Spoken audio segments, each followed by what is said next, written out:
அவர் சொல்லுகிறார், யூதாவின் வம்சத்தாருக்கோ நான் இரக்கம் செய்வேன். வெள்ளினாலும் பட்டயத்தினாலும் யுத்தத்தினாலும் குதிரைகளினாலும் நான் அவர்களை ரட்சியாமல் அவர்களுடைய தேவனாகிய கர்த்தராலே ரட்சிப்பேன். அல்லேலூயா. ரட்சிப்பு என்பது மனம் திரும்புதல். யாரிடத்துல கேட்டா, ஒரு திருமண வீட்டுக்கு போனாலும் கேட்பாங்க, பையன் ரட்சிக்கப்பட்டிருக்கிறான்னு கேட்பான். பெண் வீட்டுக்கு சென்றாலும் கேட்பாங்க, பையன் பொண்ணு ரட்சிக்கப்பட்டிருக்கிறாளா, மனம் திரும்பி இருக்கலான்னு கேட்பாங்க.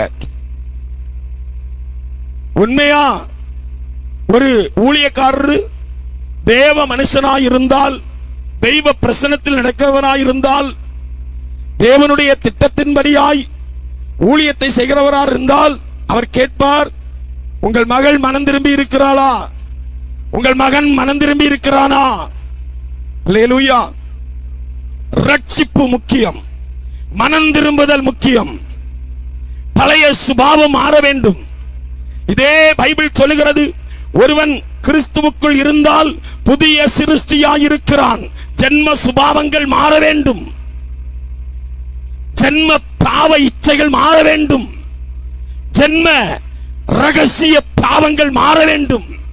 அல்லேலூயா.